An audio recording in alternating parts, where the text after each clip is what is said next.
Far out across the blue Pacific lie Hawaii's enchanted isles.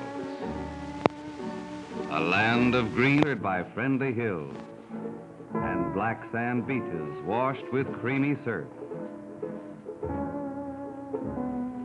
Where flowers paint the landscape in a rainbow of color and the trees play soft palm branches. Hawaii, the very name suggests fun and gay activity. But it is also America's most important outpost, crossroads of the Pacific, port of call for ships and airliners of all nations.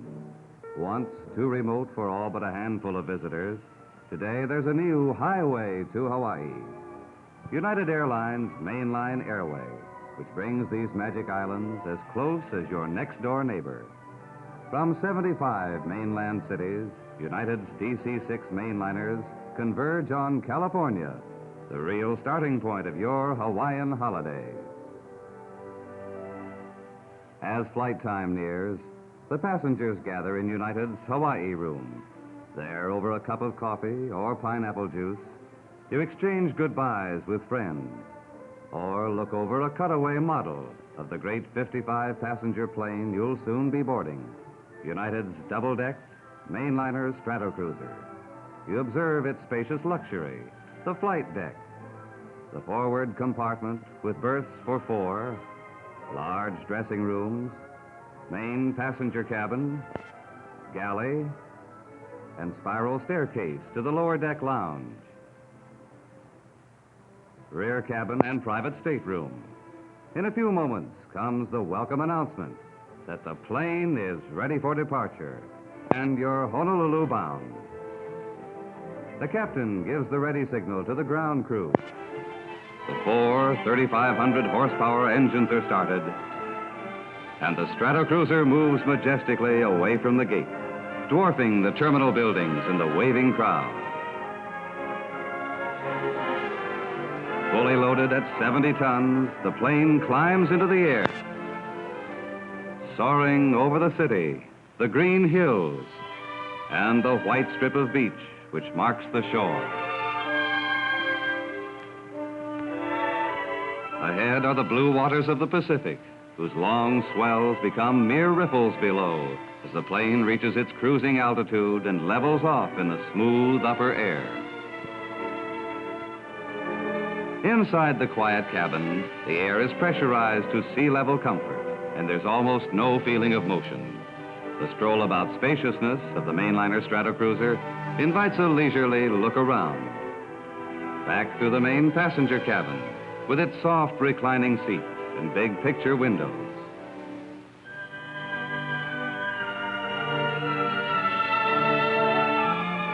Amidships, you pause for a glimpse into the compact galley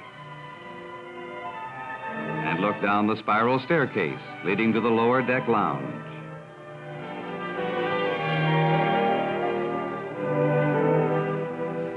Almost before you realize it, mealtime has arrived.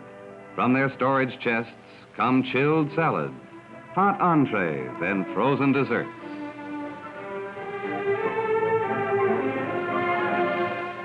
Which are served by the stewardess on individual tables set up for each passenger. Yes, meals aboard the mainliner Stratocruiser are one of the real highlights of your Pacific crossing. Just aft of the rear cabin is a luxuriously appointed private stateroom, decorated in rose and gray. Here, one may enjoy complete privacy throughout the journey, and on overnight flights, the restful comfort of two full-sized berths.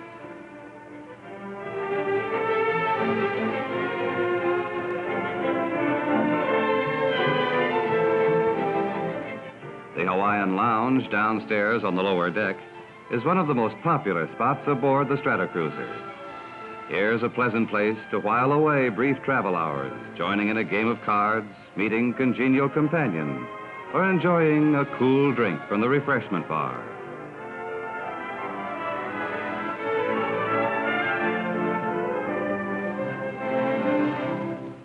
Forward on the flight deck is the competent crew which guides the mainliner. The captain, veteran of thousands of flying hours,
Sparkling sunshine of your first Hawaiian morning, Waikiki Beach is just as you've always pictured it.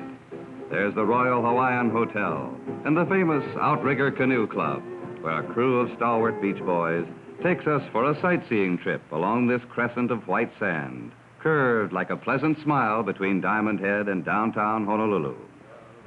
Passing by the Royal Hawaiian and Halekulani hotels, we cruise along to the sound of native voices, lifted in a war chant of old Hawaii.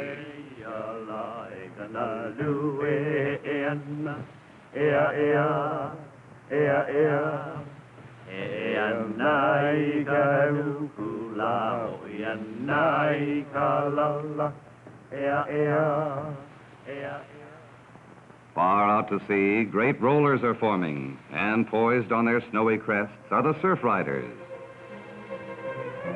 The beach boys cry, Kainalu Nui, big waves, and the beach springs into a whirl of activity. Surfboards and canoes are swiftly launched, some by novices at this ancient art. Others manned by crews of professional beach boys. Smooth teamwork enables them to keep the heavy canoe poised on the wave crest as it leaps toward shore in a cloud of flying spray.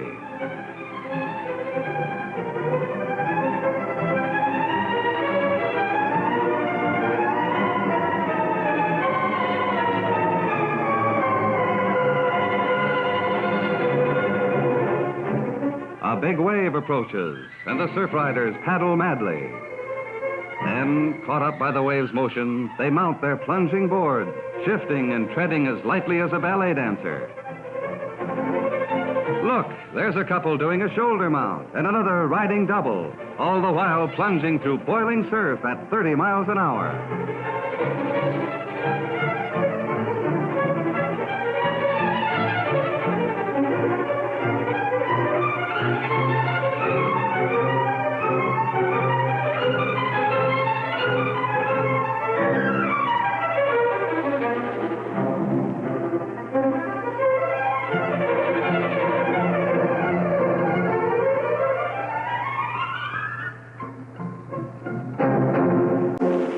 Hotel life at Waikiki is luxurious and gay. You lunch informally or stroll out on the lawn to admire the grace and beauty of the hula, exotic native dance of old Hawaii.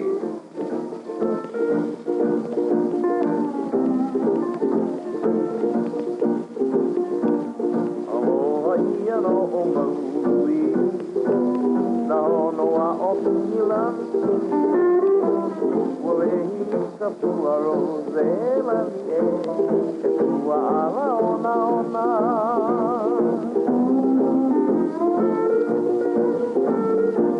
Aloha ia no o maui,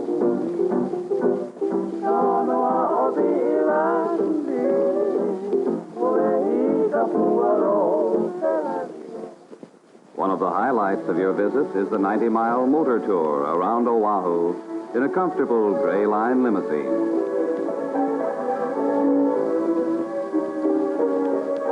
Stopping frequently at various points of interest en route, such as the Upside Down Falls, whose waters are blown upwards by the wind.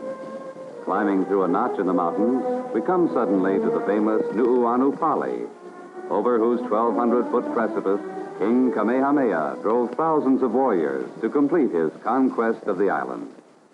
Far below are broad, cultivated areas in rich shades of green, and in the distance is the deep blue of the Pacific and the white line of breakers along the reef.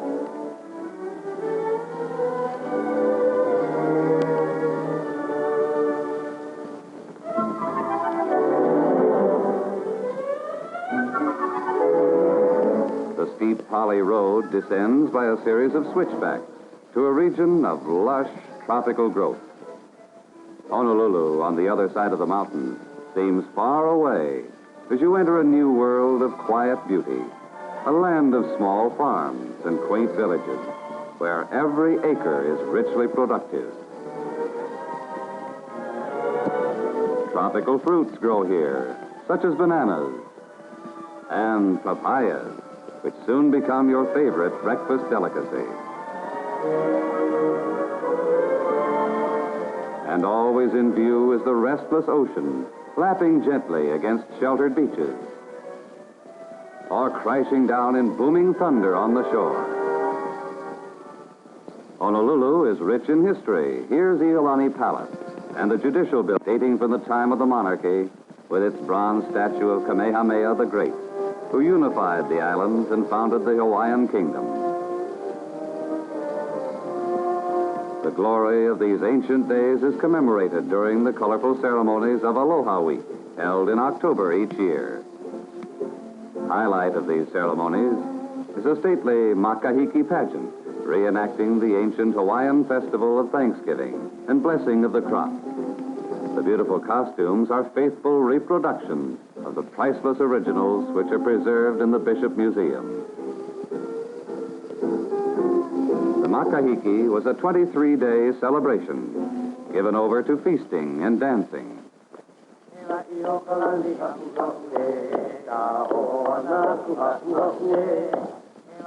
To the rhythmic sound of the pa'ipu, or hollow calabash, the ancient hulas are performed. The ilili, in which the dancers click smooth stones like castanets, and the kala'ao, or stick hula.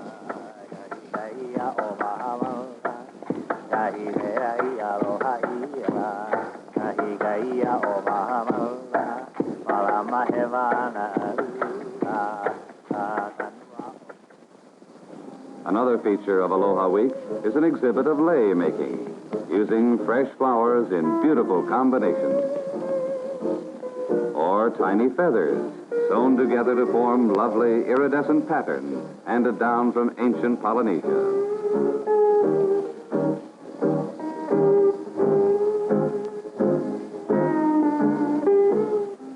Many Hawaiian luau's, or native feasts, are given during this celebration.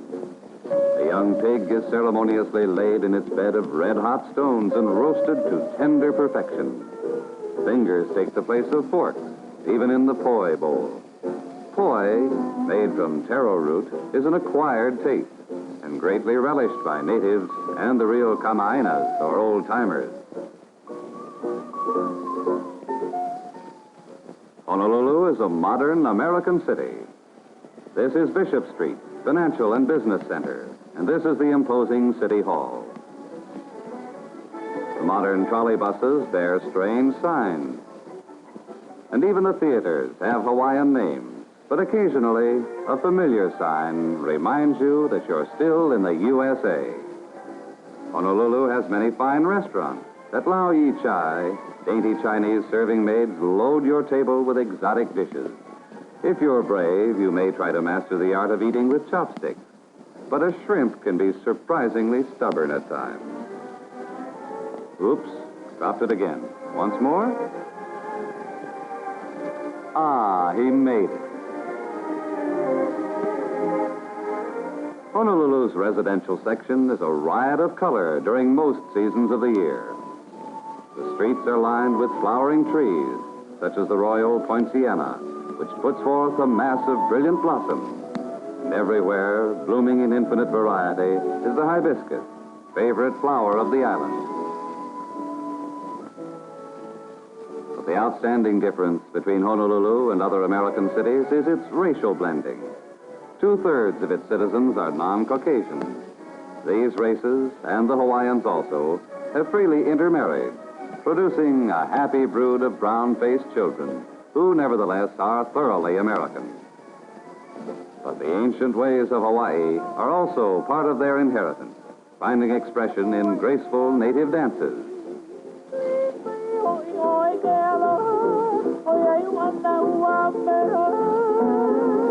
The Glee Club girls at Roosevelt High know the latest hit tunes, but they also know and love Hawaiian music.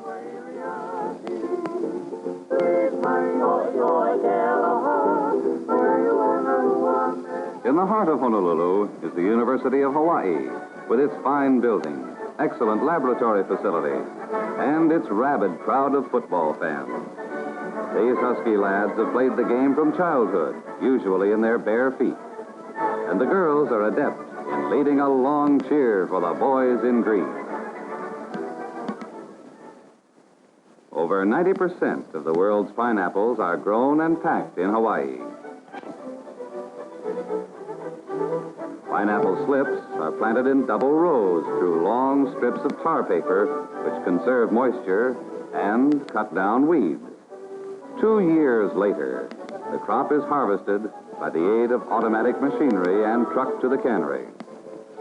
This is the Hawaiian Pineapple Company's cannery in Honolulu, where the pineapples are conveyed to intricate machines which peel, core, and slice the ripe fruit. Trained workers then pack the perfect slices into cans, which are quickly sealed and boxed for shipment to the markets of the world. Landmark of Honolulu Harbor is the beautiful Aloha Tower, which welcomes the ships of all nations. On boat day, to the waterfront are lined with lei sellers, offering their fragile wares, which are presented to departing friends with many alohas of farewell. As the ship passes Diamond Head on its 4.5-day journey to the mainland, we turn eagerly to the next stage of our island adventure. Vacation in Hawaii is complete without a visit to the other islands. Hawaiian Airlines provides fast and frequent service, which has been universally adopted by the travel-loving islanders.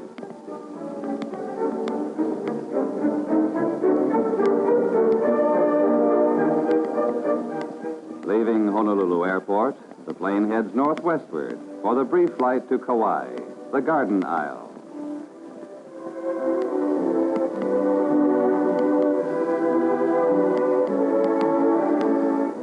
Kauai is the site of Captain Cook's first landing in 1778.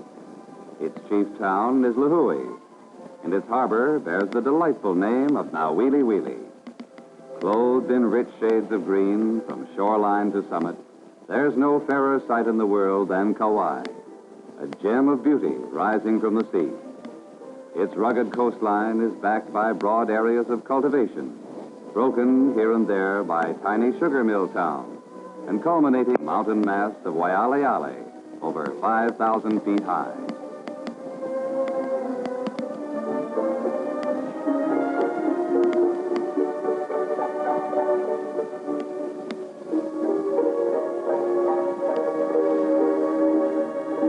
Following our cruise along the coast, we land at Lihue Airport, where a comfortable limousine waits to take us to Waimea Canyon, Hawaii's tropical Grand Canyon.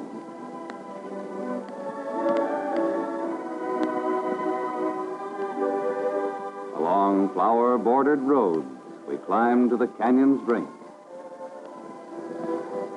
and look down into a 3,000-foot gorge whose walls are covered with lush vegetation, broken by streams and waterfalls leaping into the depths below. The descending highway winds through vast fields of sugarcane, Hawaii's principal industry, whose annual output exceeds 1 million tons. Short lengths of cane are planted by highly specialized machines. The crop is irrigated and fertilized by scientific methods. At harvest time, the dry leaves are burned off. The succulent cane is harvested by giant push rakes and loaded into huge trucks, which carry it to grinding mills. Here, the juice is made into raw sugar and loaded aboard for further refinement on the mainland. In sharp contrast is the beautiful Hanalei section on the island's opposite side, where primitive native house, which is protected by an ingenious mechanical system. A taro patch for the daily poi.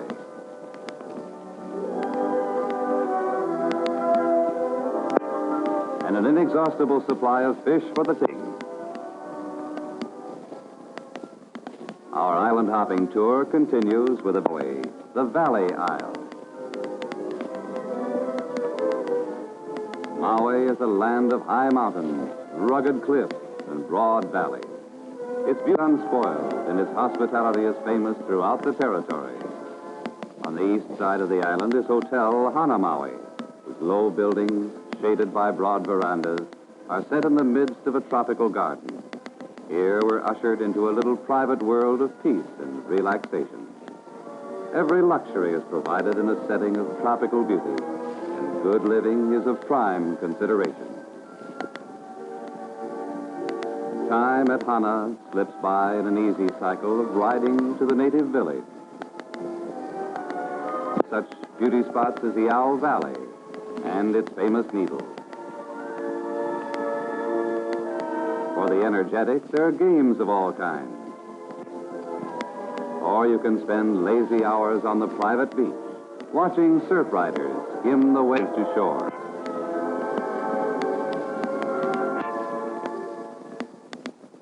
Most famous of Maui's many attractions is the 10,000-foot summit of Haleakala.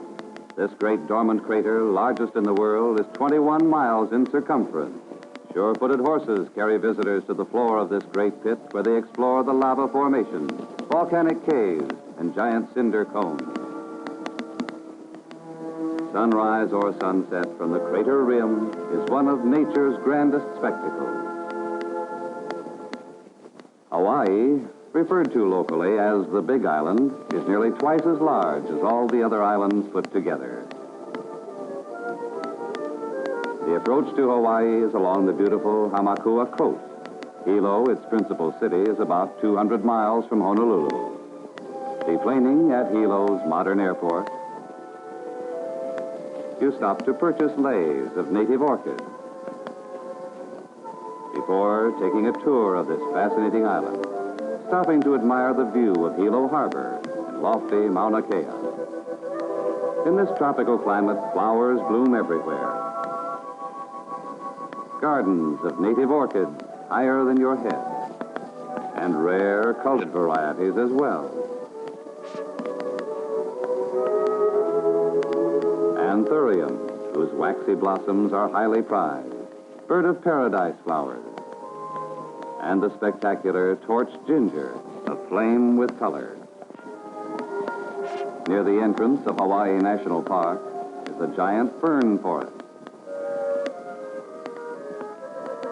Only a short distance from the barren desolation of Kilauea Crater, home of the fire goddess, Madame Pele. The entire area is scarred with old lava flows, leaving mysterious caves and tunnels in many places. Usually inactive, the volcano bursts into violent eruption at times. Flaming rivers rush down the mountainside, and gushing lava fountains do a weird fire dance across a lake of flame.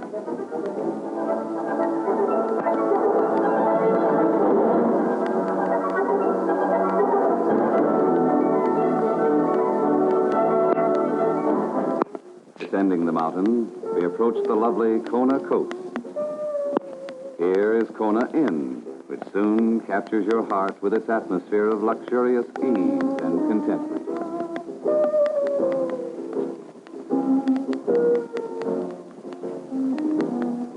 Everywhere you look, there are flowers, massed in hedges along the road and hanging in great sprays from the tree branches. Here, too, grows the famous Kona coffee, providing an industry operated almost entirely by the native population. The simplest methods are employed in harvesting, drying, and shipping the fragrant beans, which are favored by connoisseurs for their distinctive flavor.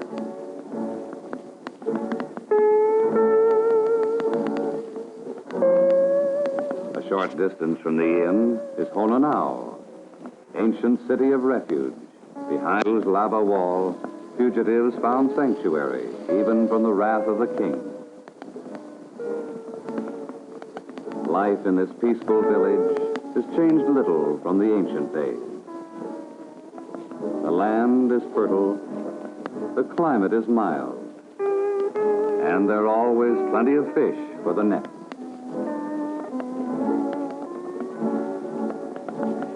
Let the Haole, white man, worry about the troubled world. Here, all is peace. And here at lovely Kona, we come to the end of our Hawaiian holiday.